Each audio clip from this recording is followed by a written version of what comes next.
back. 2 died in a car crash in Tai Po early this morning, and the police suspect there might be more to the accident. The 28-year-old male driver and his female passenger suffered fatal injuries and were pronounced dead at the hospital. They were in Bride's Pool heading towards Luk Kang at around 2 a.m. when the driver lost control at the right bend along Mei Wu Road. After swerving onto a field in the opposite lane, the car rammed into a tree. Police said the tire marks on the road were unusual, and they'll investigate whether the private vehicle was speeding or has been modified. The chief executive today stood firm on not making public the details why the Executive Council chose to reject Hong Kong Television Network's application for a free-to-air TV license. Leung Cheng-ying said the chief executive and council has the right to decide on free TV license issuing matters, and details and reasons behind its decision were never disclosed. But as Diane To reports, this may not be true. About a dozen former employees of Hong Kong Television Network, which was recently denied a free-to-air TV license, are still camped out at the central government offices.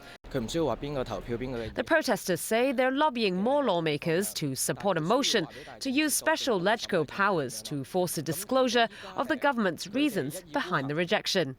They also pointed out that an application for a judicial review of the issue has now been withdrawn, so the government is free to speak out on the matter. But the chief executive continued to stand firm on the EXCO confidentiality rule, despite massive demonstrations in recent weeks. Speaking before the weekly Executive Council meeting, Leung Cheng-ying said the decision to grant 2 other TV stations the free-to-air license was based on government policy and mechanism, the law and procedural justice. He maintained that the details and reasons behind EXCO decisions have always been kept confidential, be it pre- or post-handover days.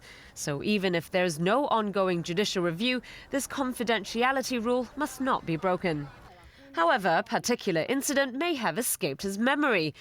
Back in year 2000, when EXCO accepted only 5 of 10 applications for consideration of pay TV licenses, then Secretary for Information Technology and Broadcasting Carrie Yao did tell people why.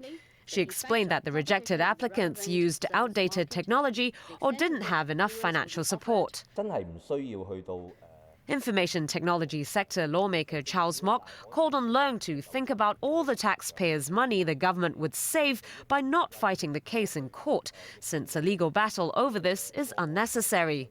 Mok is putting forth the motion at next Wednesday's council meeting to force the government to give more details about the EXCO decision. So far, 34 lawmakers, including some from the pro-establishment camp, have voiced support. The motion now only lacks 4 votes in the functional constituencies to get it passed. Diane To, TVB News. Lawmaker James To, who represents families and bereaved family members of the Manila hostage incident, held a meeting today with Manila City Councilor Benedito Ang. They discussed how to move forward in trying to bring closure to the tragedy. We reiterate our 4 demands, but the gap is still fair to say is very wide. But each side will try their very best to take advantage of the next 2 days and try to narrow the gap. Each side will have our own internal meeting or taking instruction from those who can decide and try to,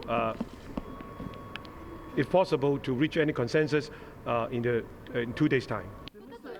He said he explained to the Manila City Councilor, who'd asked to meet with the victims and family members, that a meeting cannot be arranged due to psychological sensitivities. Ang is here on behalf of Manila Mayor Joseph Estrada, who's offered compensation and to make an official apology.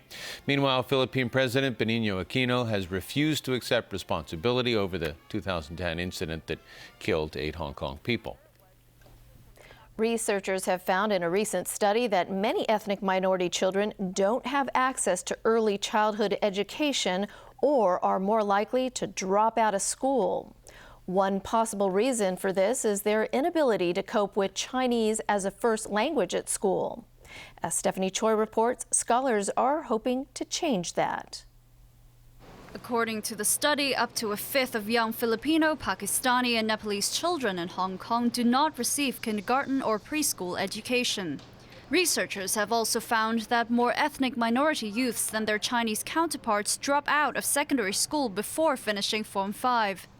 And young ethnic minority adults, aged 19 to 22, are significantly less likely to get into university when compared with their Chinese peers. Scholars say a reason for this is the Chinese language has become a stumbling block for ethnic minorities. In Hong Kong, there's only one way for all the students to be successful, is to master the language. Everyone had to be familiar with Chinese and English. This may have driven some members of ethnic minorities to study abroad, which raises the question of how Hong Kong can keep talent around. It's very important for the government to make it clear to the public what kind of policy we are adopting in our society, so that they will stay in Hong Kong after graduation or after the further higher education in other countries. Experts say helping ethnic minorities cope with the language barrier is only one way of building their sense of belonging to Hong Kong. They pointed out to fully cater to the needs of these minorities, we should also look into factors such as cultural and familial values. But for now, scholars are pushing for Chinese to be taught as a second language so that ethnic minority children will still be able to do well at school. Stephanie Choi, TVB News. All right, Chris, I understand the Red Sox are doing excellent these days. Yeah, it's just about time to put away the bouncing balls, it seems. Boston Red Sox on the brink of their third World Series title in a decade. The Sox beat the St. Louis Cardinals 3-1 to take a 3-2 lead in the best-of-7. Here's Jamison Wong. David Ortiz put the Red Sox ahead with an RBI double in the first inning. Big Papi had 3 hits on the night. He's batting over 700 for the series with 2 homers and 6 RBI. Here in the first. Starter John Lester went 7+ innings and gave up just 1 run. He also had 7 strikeouts. And Carpenter spins around to talk to Bill Miller. With the game tied at 1, Boston scored twice in the 7th to make the final score 3-1. The Red Sox can wrap up the series Wednesday night back home at Fenway Park. I mean, I don't know what else to say about John Lester that I hadn't already said. The guy is he's our backbone. He's our horse when he's out there. We expect a lot from him. He's pitching like the ace he is. I love catching him. One more win and the Red Sox will clinch their 3rd championship in 10 years. Jamison Wong, TVB News. Their golf's new BFF, Tiger Woods and Rory McIlroy, were in Hainan yesterday. McIlroy beat Woods by 1 stroke in an 18-hole exhibition match. Just a bit, but it was fun. Yeah, I mean, you schooled me twice, yes. No, well, I don't know about that. I beat you by 1 shot twice. You definitely schooled me this year. But no, it's it's good. It's always fun to play with Tiger in events like this, and we have a lot of fun. And it's great that we can bring this, these sort of matches to places like China and across the world, and hopefully we can do that in the future as well. Russian President Vladimir Putin says athletes and guests at next year's Olympics in Sochi will feel comfortable regardless of their ethnicity, race, or sexual orientation. Putin and new IOC President Thomas Bach were on hand to open a railway station in the host city. Putin has come under fire for a newly enacted law which prohibits the promotion of non-traditional sexual relations among minors.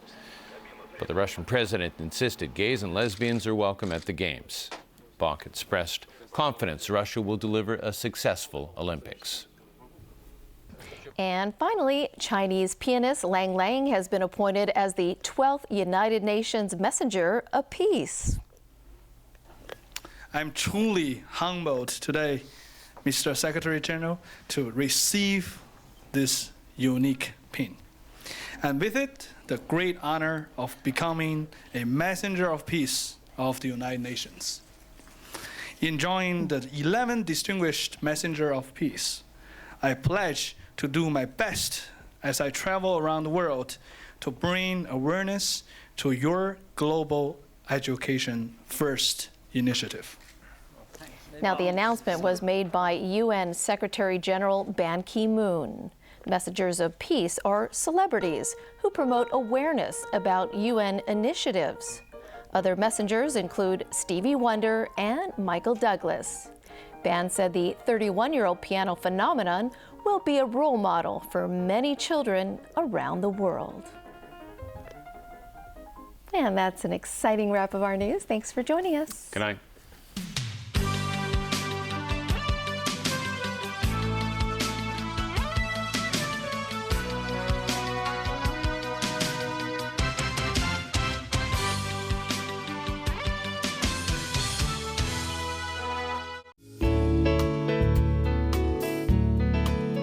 Good evening. We had cloudy periods this morning, then mainly fine weather in the afternoon. At 5 p.m., a northeast monsoon was affecting the coastal areas of Guangdong. Today's temperatures ranged from 22.1 to 26.3 degrees, and the relative humidity was between 56 to 83%. The current temperature is now standing at 23.7 degrees Celsius, and the relative humidity is 68%. So, Freddie, how's the weather tomorrow?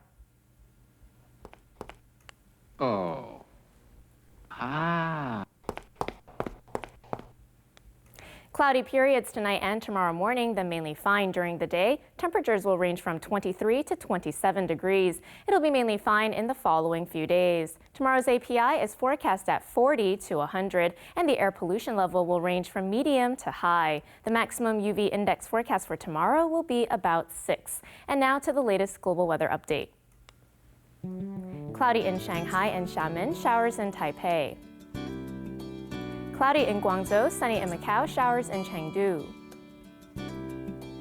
Sunny in Beijing, cloudy in Seoul, showers in Tokyo. Showers in Bangkok and Ho Chi Minh City, rain in Manila. Thunderstorms in Kuala Lumpur, Singapore, and Jakarta.